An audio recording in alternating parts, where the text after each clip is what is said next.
my calculations are correct, when this baby hits 88 miles per hour, you're gonna see some serious shit. They're here. Do you really think you have a chance against us, Mr. Cowboy? Yippee-ki-yay, motherfucker. It's showtime. Right, welcome everybody to another episode of the VHS Strikes Back. I'm one of your hosts, Chris, and my co-host and very good friend is Dave. Hey there, Chris, and hello to our listeners out there. Welcome to the VHS Strikes Back, the show where we dust off the old video player and go on a nostalgic journey to look at the good and the bad movies of yesteryear. Now, Chris, what are we going to review this week? Well, Dave, it's a Patreon pick, and we're going back officially to 1996, but there is rumours it was actually made before 1996, maybe 91, possibly. But this movie, Dave, has been picked by our good friend and patron, Helen, and it is the year of the stitch-up, Dave. She knows that, I love horror movies and you don't, and she's like, you know what, I'm going to get him, Dave, definitely with this. It's got a rating of 3.2 on IMDb. So we're going to be reviewing, Dave, Mr. Ice Cream Man, which is a horror movie with absolutely no information online bar a couple of lines, Dave. So had you even heard of this movie, Dave, before Helen picked it? No, absolutely not. But I could imagine, this showing on some... You remember all of those free sort of channels you'd get with, with Sky and stuff that you fucking flicking through, RTL, not those ones, but I could imagine just this being on one of those crappy channels. Yeah, it's like a Hallmark. It's got that feeling. Do you remember? What was it called now? Something like Unsolved Mysteries. And you had that guy used to come on, didn't he? The Star Trek guy. Yeah, come on and talking, wouldn't he? Yeah, he used to watch it all the time on Sky One. Yeah, and then he'd do a little bit. He'd talk about it, and he's sort of walking through a library or something like that, and then he'll say a little few things, and then it will go to cut away to a reenactment of this story or something. It gives me those sort of feels. So I think I'd never seen this. I'm pretty sure this would have never made it to these shores, although Helen's obviously seen it, so it must have made its way over here at some point. But if you consider 96, you had From Dusk Till Dawn, you had things like Scream as well as 96, wasn't it? So you had some real iconic horror movies, and this is definitely at the other end of the scale. I mean, what was your frame of reference, Chris? So just a quick point, these Unsolved Mysteries, I remember watching it with these different presenters, but I remember it with Robert Stack. So I even said Elliot Ness, because I remember he was the guy who played Elliot Ness. Yeah. He used to come on, didn't he? You had the guy who played Ironside as well. He was done it. Carl Marsden as well, who was in the streets of San Francisco. All stuff that I never even watched as a kid, but I just know who they are. But yes, he used to come on dead serious. Like you say, walk through a library and be like, oh my God, this, and you'd get the reenactment. Maybe that's why I like the Red Shoes Diary, Dave, and things like that. You always got these like throwback stories, didn't you? Playboy sort of thing, allegedly for the free 10 minutes. But no, I've never heard of this. I've seen that these like ice cream killer type horror movies, and when you look, you can easily get tripped up on this, because this movie is available on YouTube. But there's also is it Ice Cream Van or something like that from 95, which with Clint Howard. Yeah, Clint Howard, Ron's little brother or older brother. But yeah, I genuinely have never heard of this, but as soon as you hear the name, I was like, oh, Helen, don't do this to us. You don't need to do this. Chris is definitely watching this in the daylight with mainly Sam and Jordan in the house, so if I do get scared, I'm okay, because I'm not watching this at night. And what I do, Dave, purpose is I never tell Samantha when we're got to watch a horror movie, because I know she'll be like, oh, I'll watch that with him. I'm like, no, we don't need to watch that. We don't need to watch that at night, do we? Come on. I have to put the force field and a quilt on when I go to sleep if it's anything scary. So, no, didn't have a clue about this. I thought, what is this going to be? I think you've hit the nail on the head. It feels almost like a short story that would be in Tales of the Crypt or something like that, or someone talking about it, and then especially the way it's made. But I do also think it's got a lot of, and we were talking about this, and you mentioned this before we started, and I think you're right, he's got a lot of a samurai cop feel to it in certain parts, which I think I just think there's something stupidly ridiculous about this movie, and these sort of movies again, where they are on such a different different plane to a normal horror movie, and the budget and everything, that everything's just shot completely out of sequence. It's like us, you made this movie and they say to me and you, there was that scene where we've missed it off, or the sound was bad, and we just pick our phones up and shoot it and go, there, put that in, and you get that feel about it, don't you, as well, which is quite interesting. But and I know we're not in the review, what I find really weird about this movie is it is literally from one extreme to the other. It almost feels like I'm watching a Nickelodeon sort of gooey fucking family fucking film bullshit, like Hallmark, as I said, and then we do get a little bits of horror in it. So yeah, I'm interested to see what you think, Dave. But I think Helen has definitely done a job with the Year of the Stitch Up on this one. Oh, definitely. And I was just looking up, so it wasn't Unsolved Mysteries, it was Beyond Belief, Fact I never or watched Fiction. That. It was Jonathan Frakes who played Commander Riker. So it was on one of these crappy Freeview channels. And it was one of those when I guess this must have been pre-kids, because I just obviously had too much fucking time. But it was one of those things where it wasn't good. It was just, I don't know, watchable. There was something that drew you in, and I do love like a bit of a conspiracy theory, or the storytelling, and could this have happened, or did it, didn't it? So yeah, I'll dig out a clip after we've finished recording and send it through to you. Just pure 90s. But I do remember, you're right, the I just remember him as the commander in Airplane. Striker. Oh, that's him who starts having a fight, buddy, in the airport. Yeah, when just he people, he's just taking everyone out. Christ has found you. Yeah, of course he has. Yeah, that was brilliant. That was absolutely brilliant. Harry Krishna comes, he chins him. Yeah, that was brilliant. Yeah. But no, I think you're right. Like, I think what a bizarre movie. We've had some movies this year. What I love about the Year of the Stitch Up is we all have different ideas of like what a stitch up is, don't we? Like, obviously with me, it's like throw a horror movie in there, or throw, you can get me. But to get you, there's been a few recently that have just took you over the edge. That whole Empire thing was nonsense, wasn't it? I've been becoming an Andy Warhol fanboy. I don't know how. You like, but again, Kent's pulled that one out of the fire. That is a massive commitment in it to watch, but it's all just good fun. And now we've got a bloody clown, well, not even a clown, an ice cream killer, Dave. So yeah, it's going to be interesting. Well, on that note, should we get into our trailer? Let's go.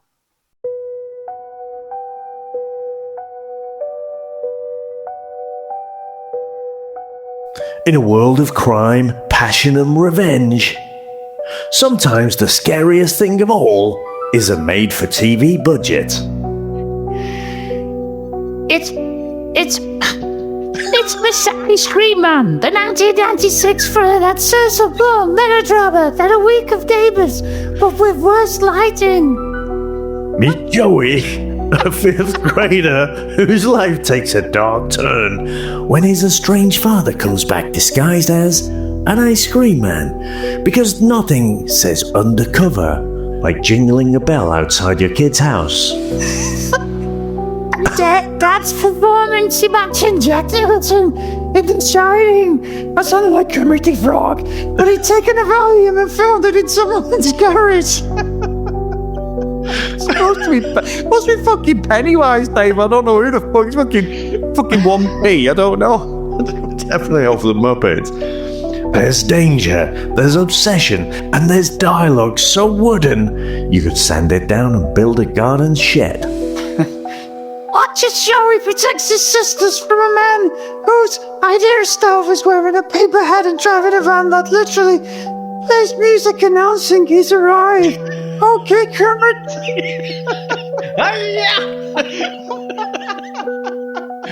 Thrill as the camera lingers awkwardly on things that probably weren't meant to be in shot.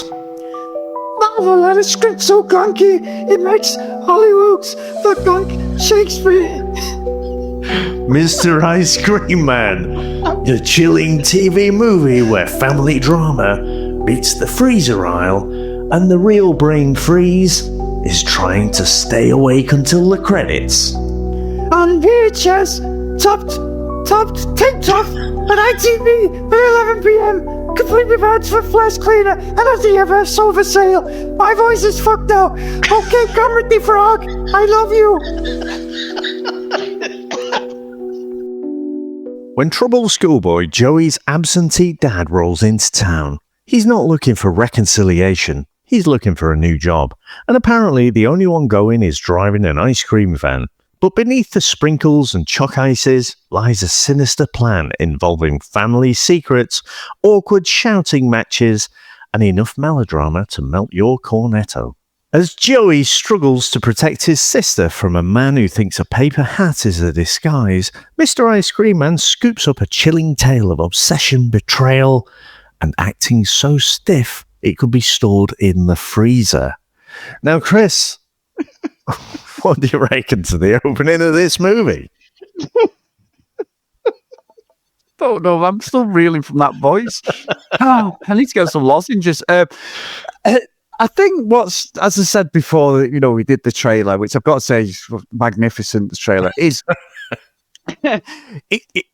is that, yeah, there's something like, I can't put my finger on it. I think like the way it's shot is weird because how it's shot is the camera's quite low. So all the time where you've got people coming in shot and you've got like vehicles turning corners, the ice cream man, you know what I mean? Like, they have like a bit of a rig sometimes, don't they? Obviously it's down to the budget because this was literally filmed, if there was such a thing, then on an iPhone day. Yeah, there's no rig. There's no rig or anything. But I think like the fact that this guy just appears, doesn't it? Who, let's be honest, he looks like he's sort of out the 50s, Dave. So he's almost like he's been dug up, hasn't he? He's got the whole like the white gloves, the hat, the way he speaks and that. And this is obviously this kid's dad. But just before all that, it is the dialogue of the kids, because the kids have never acted. Whoever these actors and actresses are as the kids, there is no direction whatsoever, because like they are literally hamming it up. It's like whoever's directed it's gone, right, you just need to sort of overemphasize this like thing about being safe, because that copper's doing the safe thing, who with bad lighting and looks like he's got his dad's suit on, Dave. I'm not buying he's a copper. He looks like he's in high school. The teacher has got the Helgas about it, Dave. I've got to be honest. That definitely reminds me of you talking about like channels we used to get free, definitely RTL and Channel 8 or whatever it was. And we talked about many times. Sat8, that was it, yes. Oh, yeah, you were there as well. I said to you before, though, it's quite worrying that we were probably... No, let's not carry on that thought process. Yeah, but anyway, let's move on. But I think like it does feel like a Tales from the Crypt thing, doesn't it? Like someone should be narrating what's going on, even though we've got the acting and everything. It just feels cheap, and it just feels like nasty sort of horror movie, doesn't it, and stuff. I'm not even sure if it qualifies as a horror movie. I mean, when it starts off, you've got the spooky music, haven't you? But it's almost like, I don't know, a cartoon that you'd watch after school or something, where you've just, it's just a bit creepy. But it's not actually a horror movie. I mean, it does get horror later on. But at the start of it, like you said, it starts off like something you'd see on Nickelodeon, or like, say, where you just come back in from school and, the cartoons are finished and this has started. It's like a spooky tale for school kids, basically. Yeah. Yeah, I think so. I mean, the only thing that makes it sinister, and you're probably about 20 minutes in, is when the copper guy goes to get a drink off him, doesn't he? And he has a hand in the cool box, and then you're like, oh, right. Well, but even the dialogue with the kids and stuff, like when they're talking with the babysitter, the young kid, it's his dad, and we just don't know it's his dad. I just find it like really silly. Like you say, it's not a horror movie as such, is it? Because obviously when you've got all these children actors, like you don't mainly see kids getting killed in movies, do you? Like it's usually no, unless it's really extreme, like horror movie. It's very rare. But again, it is a creepy. It almost feels like one of them things you'd watch at school, where it was like, "Don't speak to strangers." We've got this whole thing going on. But yeah, I just found that look, I'm someone who makes crappy. Not crappy. Hey, my vlogs are actually good, Dave. So I'll say that. But video editing, I do video editing. as a novice, as someone who's never done it before, I've done it for the last 4 or 5 years. I'm not the best, but I just enjoy shooting things for vlogs and things like that. And he's moved into. But when I'm watching that, even I'm looking at that, going, this feels like they've given me the camera and gone, shoot a movie. This is the shot we want. Let's shoot the movie, because it just feels really, really cheap, but it hasn't got that Samurai Cop or sort of King of the Kickboxers 2 thing where you've got that real bad lighting all the time. Does that make sense? I can't explain it, but I think the way it's shot, some of it goes with the movie, and then a lot of it takes me out, especially the stuff with the school with the teachers and that. It's almost like this feels like they've just shoehorned this in from another movie, just edited it in. I can't explain it, but yeah, I think the acting is absolutely atrocious. I think Helen's picked a corker. It's absolutely awful.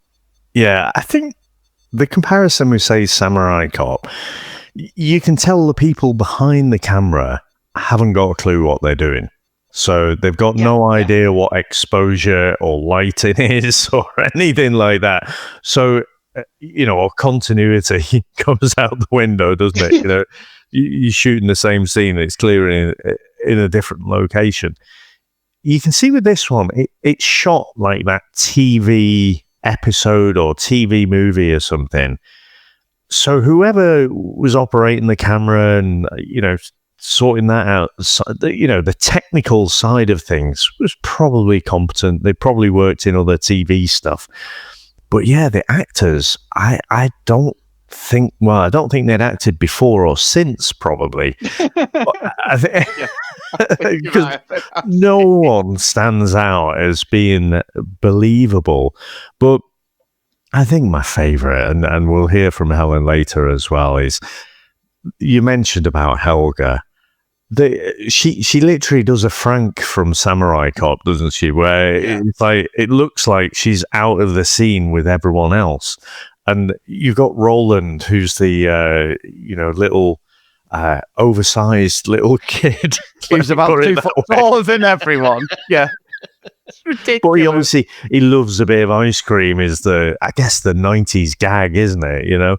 But you got the policeman there, like you say. It looks like he's just out of school himself, and he's got his dad's suit on. And then you've got, I don't know if she's supposed to be I guess she's supposed to be the teacher, isn't she? And she says, "Oh, what is it now? Something like, those who need to use them will lose them." I don't know if she's supposed to be Swedish or something. It's almost like trading places with, Jamie Lee Curtis. It's just a ridiculous accent, but I love the way the camera is it's just very much a Frank from Samurai Cop thing. I think of all the bad acting in the film, she honestly, Chris, is the worst. Oh, she's terrible. But you're right. We've said Samurai Cop, and you're right. It's the fact that she's on like a white background wall. It's like they've just gone, oh shit, just go over there as they're editing it. We need this bit. And she probably wasn't even in the film, really. But you're right, because the cop guy's doing the speech about strangers, danger, and all that, and gives him like the lanyard things and all this. But yeah, I think he's the best. Roll's the best, because there's a scene where they're walking down the street not much after, like they've sort of interacted with the ice cream man, and Joey's there and all this, and he walks behind him, but he's stooping down on the girl, on Joey and the girl, who obviously just normal kids, are like 6-7 years old or whatever, and he's about 15. And he's trying to look small, and then eventually goes, "Oh fuck it, I'll just..." And because at first, when you see him coming to shot, I know we've seen him in the school, I thought it was his dad. Joel's dad. I honestly thought it was his dad, because he's massive, Dave. He must be. And I know we all had that at school, didn't you? You had people who were like bigger than you at school and developed quicker and all that sort of thing. We know that.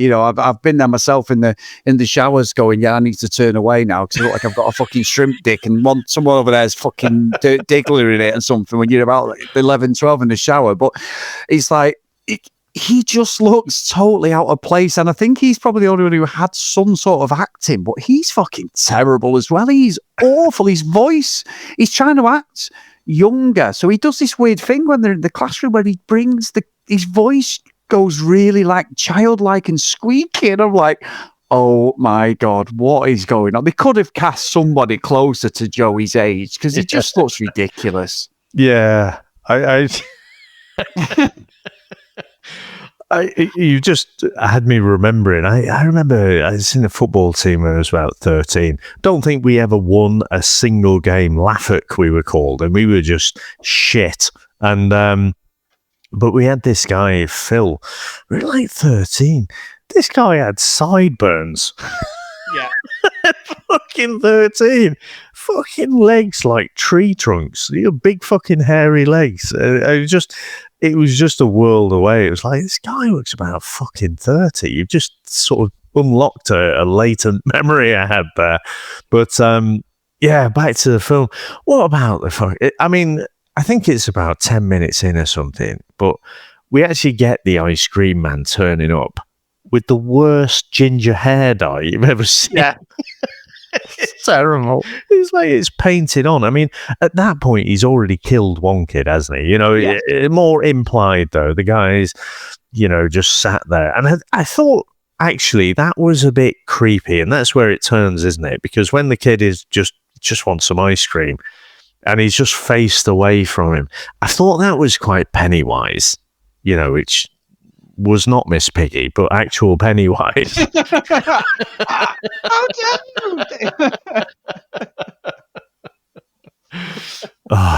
you? Do you remember those original Muppet Show episodes, though, where, like, domestic abuse was funny? Yeah. Gonzo and Permit was getting thrown across the room, wasn't he? Yeah, getting constantly beaten up, and he was hilarious. But those are the days, Dave. Oh, good old. What about thinking of him? The good old Jim will fix it. Those are the days, wasn't they? So that's all in plain sight. Come on now. I know. Like you say, fucking plain as day, wasn't it? But everyone didn't accept it for some reason. But yeah, so what about the copper's conversation with the ice cream man as well? I mean, this film is an hour long. Yet some of the scenes are so stretched out. It just boggles my mind, like what they were actually thinking there. But yeah, there are so many long stretches in this movie before anything scary happens at all. And it is definitely one of the most puzzling movies because no one sets out to make a shit movie. But things happen and it just ends up not being great.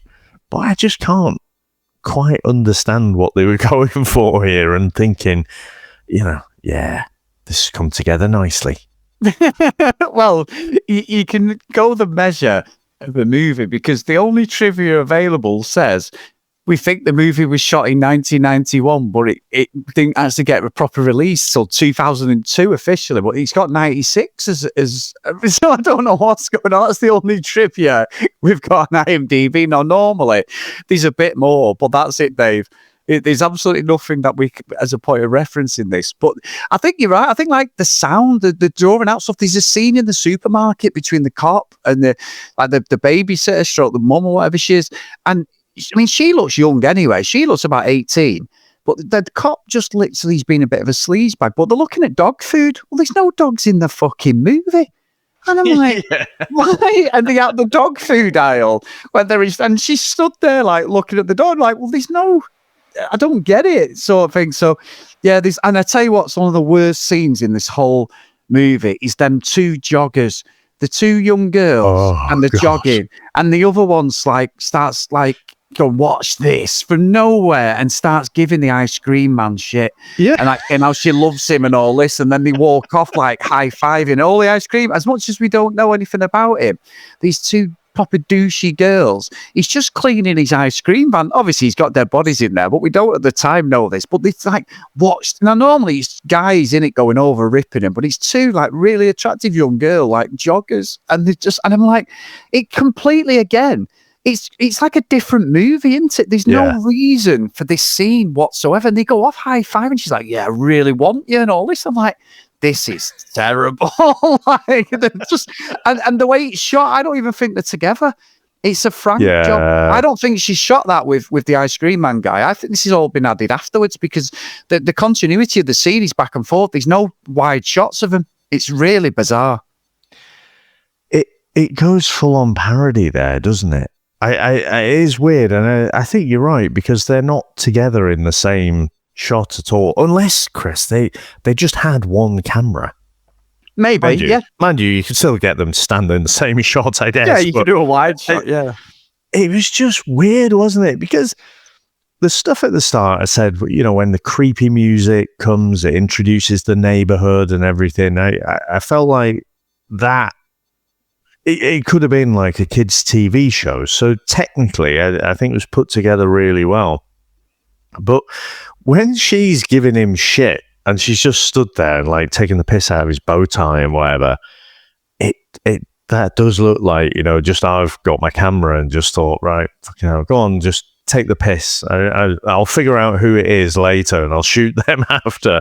Yeah. It's just really cringily bad, isn't it? Because, like I say, she's trying to, make out like he's all sexy and everything, and then just absolutely tears into him. And I can't imagine. There are lots of douchey people in the world, but I can't imagine anyone actually doing that. It just seemed like such a weird, unbelievable thing. But then I guess, is it there to sort of make her murder, I don't know, justifiable? Because we don't really know. We find out at the end, don't we? He's sort of abandoned as a kid. I don't know. Does he fucking... I don't get it. Yeah, I don't get it because I don't understand how he finds her. Because it's not like we show him in the context of, like, going after them or anything. Or like, I guess the running, they run off, don't they? A high five each or low five each. Yeah. So hilarious. And the next minute, like, she's back at the house in, like, from work. So obviously, that's the thing. She speaks to him like she's about 13, 14, but then comes back from work like in a power suit and everything. And you're like, who are you? What is the point of this scene at all? I mean, a young 1995, well, I'd have been 16, 17 then, Dave, may have enjoyed this bit, but it's also just no need. It's just a tool to sort of say that he is vengeful and he'll come and get you. But has she not noticed the ice cream van outside, Dave? I mean, that doesn't seem to it's strange, this bit. It's not the stealthiest of murder vans, is it? No, not at all. And like a mate who was there as well, who wasn't participating, but she was laughing, I guess, so she was culpable as well. She doesn't notice that she's obviously been killed at the in the evening or at the night time rather, and then she discovers her tomorrow. So again, what I'm wondering to myself, if I had have seen this in the 90s, like, would it have been scary? I think probably even then, not really. Even though, when we go back and watch other things like Nightmare on Elm Street, it really shocked me how unscary that was, watching it now. But I don't know. I just think even back then, this would have been on the level of like not quite an after-school show or after-school special or something, or maybe a bit Biker Grove. But, it was just... Yeah, just weird. And again, another attempt to just make it scary, but just didn't really work. And the fact is, they experiment with some like those Dutch angles, where it almost looks like Batman, where they've turned the camera, on a 45-degree angle or something. And the thing is, when he goes to stab her, you can tell there's nothing there. And in the editing, they've obviously caught it like a second or two after, when they should have really cut it, because you can just tell he stops midair.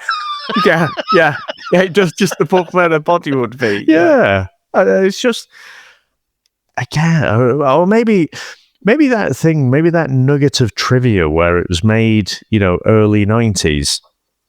And then didn't come out until later. It's a bit of a, what was it, the New York Ninja? A bit like that. Oh, where yes. This discovered John film Hammond. Yeah. later. It's like, oh, fuck it. Well, pretty much got it here. Let's just finish the editing and stick it out there. Maybe it's just one of those. Possibly. I think even when it comes to the crime scene, you could be right. It is the cop comes and that guy's got one of them like Elmer Fudd hunting hats on, eating banana with a walking stick, and I'm like, and shades on as well, and it's dark. Anyway, it's not sunny, and I'm just, I don't know. It's just it feels as if they're saying, right, this is your character. What do you think they should wear? And this guy has just gone a cane, so I've got a limp, a pair of shades, and an Elmer Fudd hunting jacket. So I've got he's got literally a raccoon on his head any day, one of them old school, like what thing his brother wears, Lorraine's brother in Back to the Future. He wears one, doesn't he? The Wonder Years, when it's out there, Kelvin Klein and all that. But the crime scene as well, like, is fantastic. Because the guy who's the cop, his hair has changed. It's evolved in the space of 24 hours. He's gone from having short hair to a bit of a quiff to having a proper quiff by we get to this scene. But you don't see him die. You're right. I think what you said before is it almost feels like a bit of a kid's type horror film, because you don't necessarily see anyone dying, do you? Yet no, there's no gore, really. No gore, there's no nothing. It's all sort of off camera, like you say, the whole thing with the spike, and he's just above her head, and he's like, right, cut, and then he's like, all right, okay, done. I think I get the idea behind the ice cream man, because he's a big guy. He looks about 6'4", doesn't he? He's a big, imposing bloke. But again, I don't think there's enough. It should be all about the violence. He should be like Pennywise. He should be doing It, where he's just taking kids and just basically, kidnapping him or whatever he's going to do. But there's just not a payoff, I don't think. And ultimately, the copper just wants to get his leg over with the babysitter stroke mum or whatever she is, who looks too young. He's the sister, young. Isn't it? Yeah, he's young as hell, though, isn't he? He does have a little bit of a David Duchovny about him, doesn't he? We're going back to X-Files sort of territory here, when X-Files was massive. I don't know if that's what he was going for, but he does look about, I don't know, 20 at a push. He doesn't look like he should be a copper. But I guess they've sort of cast him young, so it's not too questionable. Mind you, in the 90s, I'm not sure anyone cared too much about that. But I agree, though. I don't think there's really ever a payoff. I mean, you sort of build up to the end, don't you? With, Joey has his birthday party, and, he's seen his dad kind of driving by, creepy bastard with his ice cream van, sort of just randomly, being there outside the house. But then, I just, it all just sort of fizzles out. I think, the last part of the movie where they're in the house, I think it's supposed to be, the crescendo to it all. But I don't know if it's the music or the terrible acting or what it is, but there's just no real tension to it, I don't feel. And it's just, I can't tell. The kids' party seems to start very much in the midday with the light and everything, and then suddenly it's just pitch black at nighttime when he's sort of rounding up all the kids. Yeah, because he chases Roland, doesn't he? He's got a massive, he's running after him. But it's like, well, why don't you just go on the path, or why don't you knock on someone's door? But no, Roland's running in the middle of the road, Dave. The ice cream man's at about 60 miles an hour. He's out running him. But then he ends up in the little bit of a lake, doesn't he? Yeah. And I'm like, but he's still got the sleeping bag rolled up on his back. I'm like, well, I'd have ditched that straight away. Yeah. That would have gone straight away. That would have been gone. I'm legging it. And honestly, that scene is ridiculous, because obviously, he dies, he gets killed and that, and they zip him up in the body bag, and it all comes back. They say it comes back to the house, but the whole party thing's nonsense, because the kids are so small. There's Roland there, who's probably the same age as his sister. I thought it was his mum, his sister. It's just fucking ridiculous. And I think I get it, because you're right. It's the middle of the day, and it's dark all of a sudden. So this ice cream man's now been chasing Roland for about 8 hours, because it was like midday. It wasn't like dusk already. If it was evening, it was like really early. And then when they come to the house, that's when you do get a bit of horror. But again, you were saying about the spike, when they realise, and the copper guy, you can see he's going to come to the house because he's after Joey and they don't know what's going on. The other kids are there. And she's like, get upstairs because the window's open again. It's when the ice cream man grabs the sister and he has the spike ready to kill her. Now, he's ready to kill her there. He's got her in that position.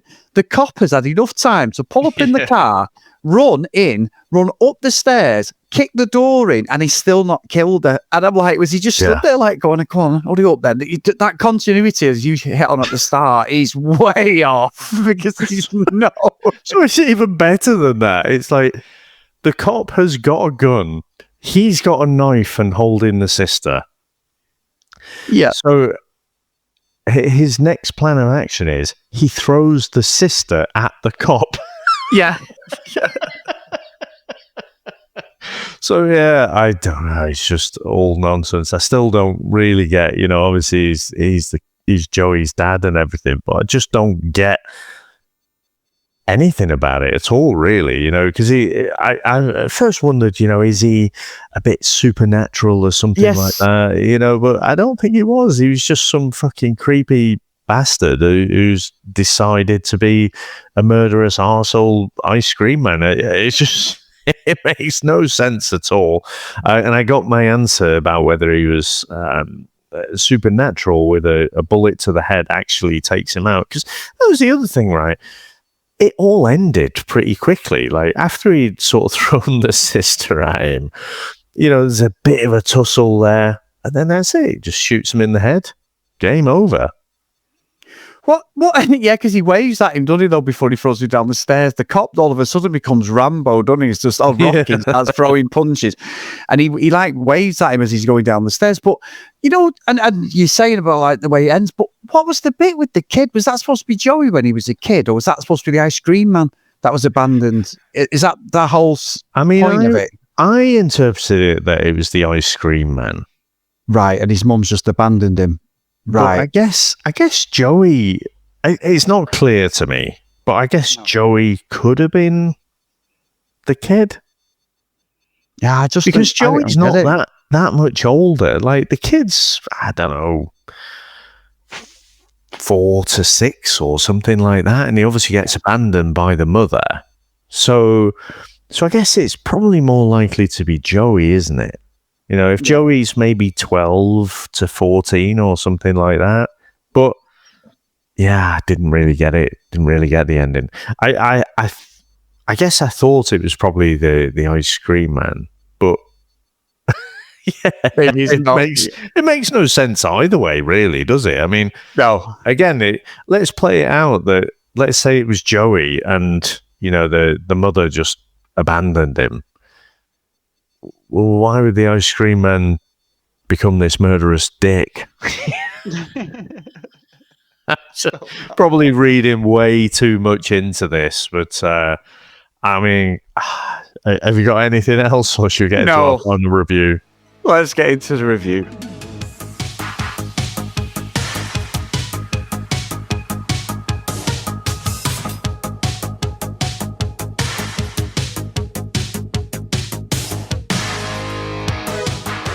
So, Dave, I know it's usually me who goes first, but I think we should listen from Helen, because I don't know what she sent in. I purposely avoided the voice note she sent in, so thanks for sending it in, Helen. So let's see whether this was a stitch-up or this is an absolute classic, Dave. I mean, spoiler alert, I could tell you, but let's hear from Helen. Well, hello there, Chris and Dave. If you're playing this voice note, it must mean you've survived Mr. Ice Cream Man. I can only apologise. But in the year of the stitch-up, it wouldn't be right unless I shared with you the worst movie I have ever seen. And it is terrible. But for me, this is a movie filled with nostalgia.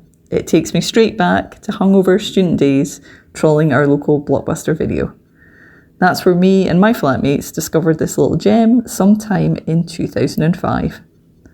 The plot is ridiculous. The acting is so wooden it would make Tommy Wiseau blush. There's fat shaming of children, gratuitous boob shots, appalling racial stereotyping, a school teacher surely modelled after Helga, and at one point, Roland's dad actually has a cushion stuffed up his vest to make it look like a beer belly. An actual cushion. But that's not the best bit. You also have the longest, slowest chase ever seen between a small child and an ice cream van, literally day into night. If only Roland had remembered his whistle.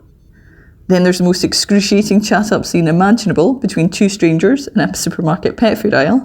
But best of all is the inexplicable Lieutenant Gail Gibbs, an actor who hasn't met a prop he doesn't like. What's that you say? Arrive at a crime scene wearing a moose hat and sunglasses while eating a banana and walking with a stick? Yes, please. Everyone involved in this monstrosity should be thoroughly ashamed of themselves. But for me and my flatmates, this was our cult classic. I hope you found something to appreciate, and if you didn't, well, that's just how the rest of us feel every time Chris picks a Hulk Hogan movie. I'll sign off just by saying a massive thank you for the VHS podcast and all the laughs you give us every week. And perhaps with a few wise words from Helga the school teacher. Those who misuse their whistles will lose them. Wise words. Bye, guys. We need to get Helen on here, Dave. She's better than us. That is amazing. I obviously butchered that before, but a much better recreation there. That is brilliant. I know, but you know what's nice though? It is something that means something to Helen and a flatmate. So that's the whole point with these sort of stupid movies. We have them, don't we? Where you're just like, I'm having nothing bad said about this. I know it's terrible, but it means something. So no, that's the whole point as well. So that, honestly, Helen, thank you so much, and thank you for the Helga impression at the end. That was a lot better than Dave's, definitely. I'd love to have been a fly on the wall to see the unfolding, because she mentioned, it was Helen and her flatmates, cruising Blockbuster, trying to find a movie, and I can imagine it looking at this. Oh, look at this. This looks a bit scary. So you're watching something to be entertained with a horror movie, and to have this unfold, at first there must have been disappointment, but at some point, it's obviously become funny, and they've enjoyed it as well. So absolutely amazing stuff. It was amazing. And so Dave, I'll give my score. Helen's beat us both there. I think that was funny. It's an atrocious movie, this. Absolutely atrocious. I completely respect, though, the Samurai Cop levels of, we're just going to film this in different parts and you're not going to have any chemistry because you're not actually going to be in front of each other, or we're on the editing suite going, we need to reshoot this film. So you see it against that white background wall there, Helga, well, we just put that whole scene in, which is absolutely ridiculous. It's not a good movie. It is terrible. And as she said about Helen said about Roland, that chase from night to day, there's no context to it. Poor Roland meets his fate, and even though he reminds me of like one of them high school movies where they were a bit like something about Luke Perry in 90210, where for some reason he has to keep resitting. So really he's about 35, but he's still in junior school because he keeps failing each year. It's just weird. But Dave, I've got to say, I'm not watching this again. I think Helen's done a job. It's ridiculous. It's definitely watchable, but it's got to go to Alderaan. It's a shocker of a movie, Dave. It's not the worst movie ever, and there was bits of it I sort of enjoyed, but there's bits of it that are truly woeful. So yeah, it's all the way to the bottom for me. So what about yourself? Yeah, this has got to be one of the shortest movies, and after watching Empire, it should have felt like a breeze, but it feels a lot longer than its hour. And yeah, they just really stretched out the paper thin storyline that they had. So yeah, I do enjoy some of the bits. I mean, the kind of ridiculous overacting, the girl who's giving him gyp in the park there, it's just hilarious. And the highlight is the Helga thing. I mean, just I'm assuming she never acted again, or hadn't done anything before and just knew someone who's making the movie. But I'd love to know if she was actually like Swedish or something. I'm assuming she wasn't and just put on this ridiculous accent. But yeah, it was good for that. However, it doesn't rescue it from Alderaan. This is terrible. I never need to see this again. Although maybe maybe I'll go to those individual bits and have a laugh. But yeah, this is truly terrible. All there on YouTube if you did want to watch it, but I wouldn't recommend it. Bother, yeah.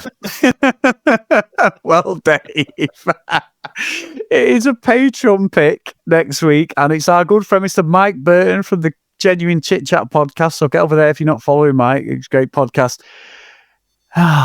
Dave, what is Mike doing to us? So he's fully embracing the year of the stitch up. We are going back to 2002, a supernatural horror film directed by William Malone and starring Stephen Dorff, Dave. This one that we will be covering next week is Fear.com. So I don't know what to expect. I'm pretty certain I haven't seen it, but then the Stephen Dorff thing does ring a bell, so maybe I have seen bits of it, but either way, I'm not looking forward to this. So Mike definitely trying to outdo Helen here, so I'm looking forward to that. Yeah, I mean, Mike, so he runs pretty much the Star Wars Chit Chat that I guess on, and he did tip me off. He did say this is probably the worst movie he's ever seen, and he won't be rewatching it before we record. So he might drop us some thoughts, but yeah, he won't be engaging in rewatching. I mean, I'd say I did look at the trailer, and it does look scary to me, but apparently it's very much not. So I wouldn't be too worried about it. So I'm kind of intrigued about how it plays out, because, you know, again, we're in that early 2000s, so I'm expecting maybe a bit of Matrix style music and stuff. But we'll see. I mean, Stephen Dorff was huge around this time, wasn't he? A bit of a pin-up star there at the time. But yeah, we'll see. Yeah. So thank you so much, Helen and Mike, for next week's pick. And if you do want to support us, please get over to patreon.com/the VHS Strikes Back. If you want to email us, the VHS Strikes Back @gmail.com. And if you want to follow us on socials, @VHS Strikes Back. So the roll call of honor, a big thank you to Nick, Greg, Gareth, Mike, Lee, Helen, Dylan, Dan, Justin, Susan, Tim, Matt, Hales, Kent, Looking at the Green, Herbs, Jack, Matt, Blake, John Hammond, and Mr. Tony Farina. So thank you so much, guys, for all your help, supporting me and Dave. We really appreciate it. And we live to tell a tale for another week, Dave, of the year of the stitch up. Yeah, and actually, we didn't really talk about it, did we? But obviously, we're in October, Chris, so we're in Halloween season. So we are. Part of the reason, you know, these things have lined up. So Helen's kicked us off there with Mr. Ice Cream Man. We'll have another scary movie, and then I think we've got 3 more to get into October. So, yep, plenty of scary movies for us to look forward to, Chris. Certainly is, mate. So what have you got to take us out with today? Well, it's thrown me a little bit that you said this movie might have been made in 1991, because I was going to say immediately from that opening shot of the Ice Cream Man in the suburbs there, it reminded me of the 1993 Smashing Pumpkins song Today. And so, you know, it took me to the student rock clubs and stuff like that, and, you know, just listening to fucking grungy type music. And so very much was in that headspace, and so I very much borrowed from the Smashing Pumpkins for this one. So this one is called Sunday. See what I did with the ice creams there? Is the greatest. 99 for me, Dave. So here we go.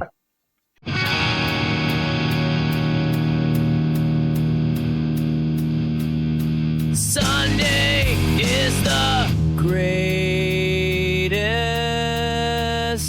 murder I have ever known. Can't wait for the children to hear my jingly tone. Ice cream, bloody treats, bodies mixed in with the sweets.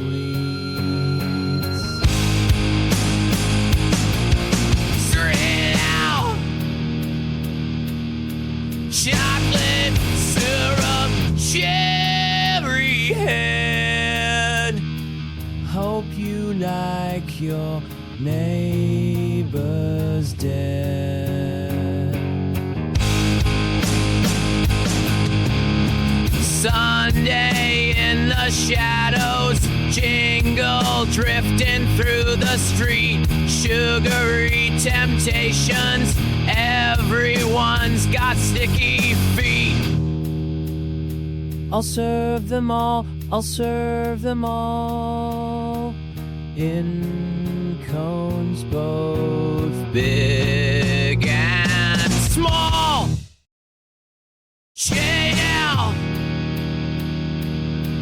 ice cream, bloody treeist, bodies mixed in with the sweet scent, chocolate syrup, cherry head. Hope you like your neighbors dead. Hope you like your neighbors dead.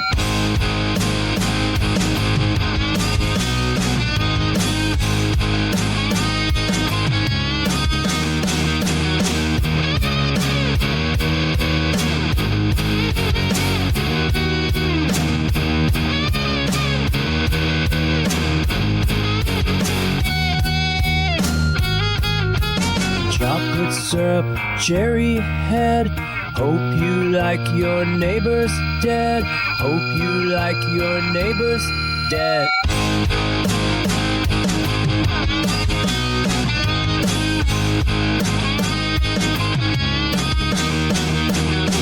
Sunday in the shadows, jingle drifting through the street, sugary temptations, everyone's got sticky feet.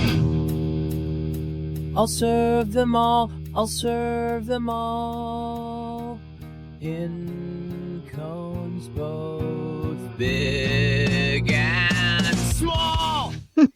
So I can relate to hating my neighbours, Dave. That's a mean one. There's one of mine. So with the stop-start nature of it, I imagine this one to be very much one of those more experimental tracks at the end of an album.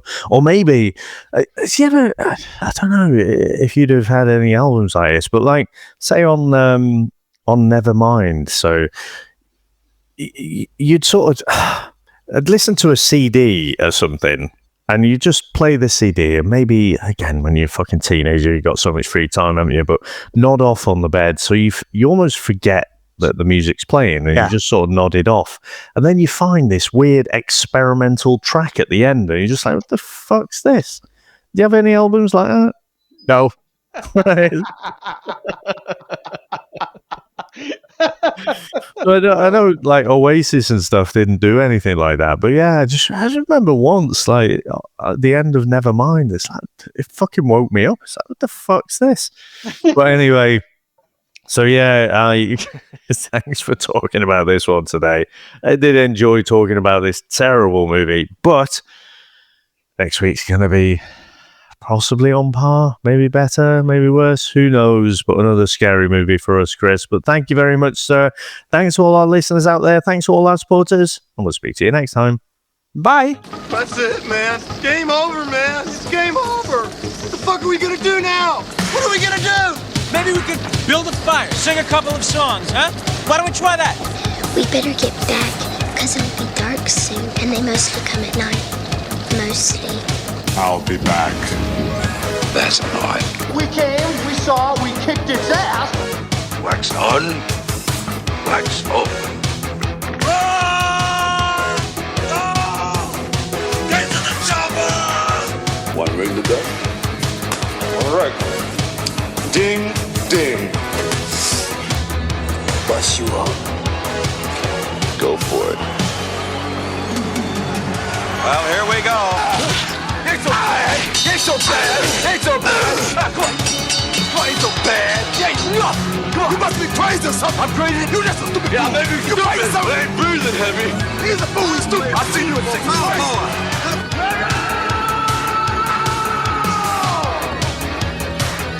I must break you.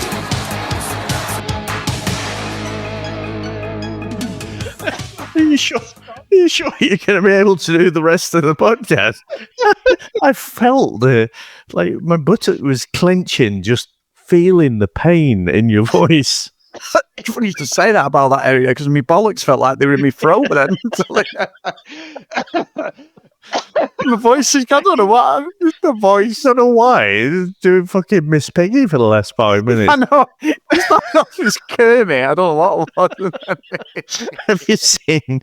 There's the again. You fucking click on one of these things, and then you're peppered by them. But on Instagram, I keep seeing this thing with Kermit. Like, it's obviously some kind of thing where people do random dial-ins or something. You know? Oh yeah. And like, you've got this pretend Kermit, but then at some point, you know, he'll get his. He'll just raise a big fucking cucumber as if it's his Kermit knob or something. Have you seen those? It's fucking weird. But because I've clicked on it at some point, that's it. It's fucking, the algorithm's got me. That's absolutely brilliant. Absolutely brilliant. I was going to say other things you clicked on, Dave, because I know about that when it featured, you know the Twitter, not Twitter, the TikTok algorithms that we like to play with each other. Yeah, that sounds very wrong. What we mean by, you know, is fucking up each other's algorithms on purpose. Yeah, I'll send you some United stuff. You'll send me Liverpool and other things, Dave. Shall we say? But let's move on.